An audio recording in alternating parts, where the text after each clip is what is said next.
প্রতিদিনের মতো আবার একটা নতুন ভিডিওতে তোমাদের স্বাগত। আজকে নিয়ে চলে এসেছি পাকা আমের স্পঞ্জ কেকের রেসিপি নিয়ে। এটা একদিন বানিয়ে সংরক্ষণ করে রাখতে পারো সপ্তাহ জুড়ে। খেতে হয় দারুণ, বাচ্চা থেকে বড় সবারই কিন্তু খুবই প্রিয় এটা। তো দেখেই বুঝতে পারছো কতটা নরম স্পঞ্জি, নরম তুলতুলে হয়েছে এটা। একবার খেলে মন চাইবে বারবার খেতে। তো চলো, এর জন্য লাগবে আম, তাই আমি নিয়ে নিয়েছি 4টে হিমসাগর আম। এটা কিন্তু মিষ্টি আম, আর চেষ্টা করবে তোমরা কেক তৈরি করার জন্য মিষ্টি আম নেওয়ার। তো আমগুলোকে আমি ভালোভাবে ধুয়ে নিয়েছি। এরপর এগুলোকে কেটে নিতে হবে। কেটে নেওয়ার পর মিক্সিতে আমের পাল্পটাকে বের করে নিতে হবে। তো দেখো, মিক্সিং গ্রাইন্ডার নিয়ে নিয়েছি। এরপর আমগুলোকে আমি কেটে নেব। তো খুব সুন্দরভাবে কেটে নিতে হবে।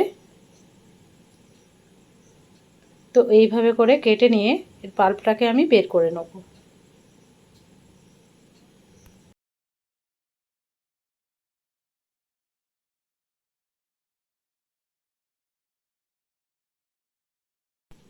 তো বন্ধুরা দেখো, আমি কেটে নিয়েছি আমটাকে। এরপর খুব সুন্দরভাবে পাল্পটাকে বের করে এই মিক্সিং গ্রাইন্ডারের মধ্যে নিয়ে নিতে হবে।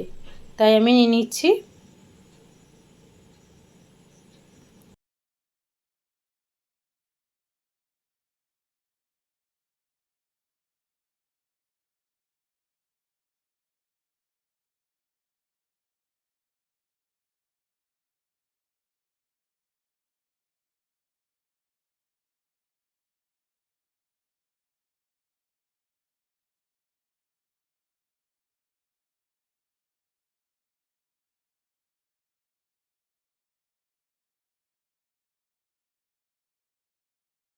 তো বন্ধুরা, এইভাবে করে সব আমগুলোকেই নিয়ে নিয়েছি আমি। এরপর এটাকে আমি গ্রাইন্ড করে নেব, আমের পাল্পটাকে বের করে নেব।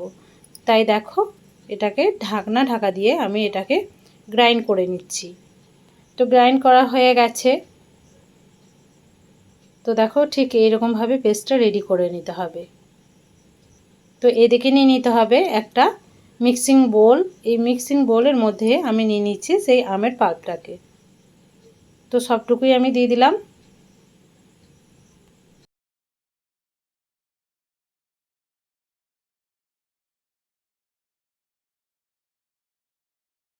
তো আমের পাল্পটা যখন দেওয়া হয়ে যাবে, তখন এর মধ্যে অ্যাড করে নিতে হবে 1 কাপ পরিমাণ আগে থেকে জাল করে রাখা দুধ।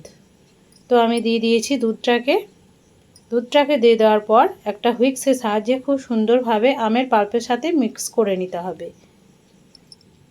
তো এখানে দিয়ে দিয়েছি আমি গ্রাইন্ড করা চিনি। এখানে চিনিটা আমি স্বাদ মতো দিয়ে দিয়েছি, যেহেতু আমটা আমার যথেষ্ট মিষ্টি। আর এই কেকগুলোতে কিন্তু খুব মিষ্টি ভালো লাগে না, তাই হালকা মিষ্টিই দিয়েছি।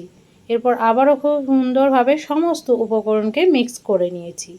এদিকে লাগবে একটা লেবু। এই লেবুটাকে আমি হাফ করে নেব।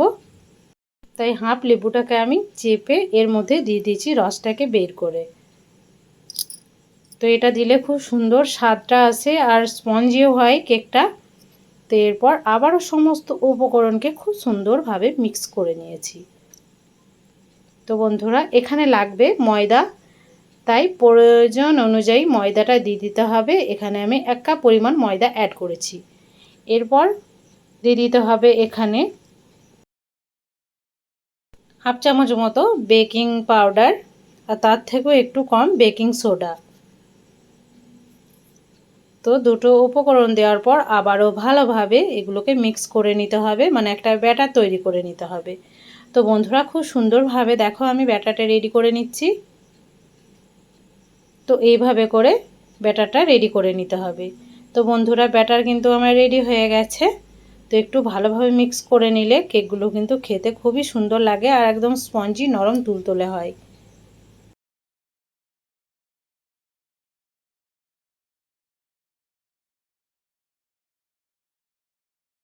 আর এখানে সবশেষে আমি দিয়ে দিয়েছি 2 থেকে 3 টেবিল চামচের মতো সাদা তেল।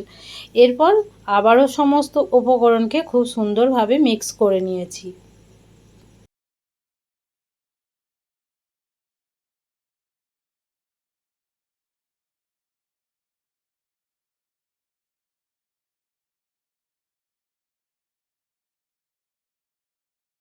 তো ব্যাটার এবার সম্পূর্ণভাবে রেডি হয়ে গেছে। এরপর চলে যাই গ্যাস ওভেনের কাছে। আমি গ্যাস ওভেনে একটা আপ্পাম প্যান চাপিয়ে দিয়েছি। এর মধ্যে তেল ব্রাশ করে দিতে হবে। তাই তেলটাকে আমি খুব সুন্দরভাবে চারি সাইডে ব্রাশ করে দেবো। তোমরা এইরকমই করতে পারো, কোনো মোল্ডের সাহায্যেও করতে পারো। আমার কাছে আপ্পাম প্যানটা ছিল তাই আপ্পাম প্যানের মধ্যেই করেছি। আর এই কেকগুলো ছোট ছোট করলে কিন্তু দেখতেও খুবই সুন্দর লাগে, খেতেও খুব সুন্দর লাগে। আর এটা সময় লাগবে মাত্র 10 মিনিট। তো 10 মিনিটের মধ্যে এরকম কেক তোমরাও রেডি করে নিতে পারবে খুব সহজ পদ্ধতিতে। এরপর দেখো আমি দিয়ে দিচ্ছি মোল্ডের ভিতরে ব্যাটারটাকে খুব সুন্দরভাবে। তো হাফ হাফ করে দিতে হবে যেহেতু এটা ফুলে ডবল হয়ে যাবে তার জন্য। তো বন্ধুরা সবগুলো দেওয়া হয়ে গেছে। এরপর ঢাকা দিয়ে মাত্র 10 মিনিট এটা বেক করলেই কিন্তু রেডি হয়ে যাবে কেক। তো কেকগুলো আমার সম্পূর্ণভাবে রেডি হয়ে গেছে। এরপর একটু উল্টে দেবো যাতে সবগুলো মানে সমানভাবে বেক হয় তার জন্য।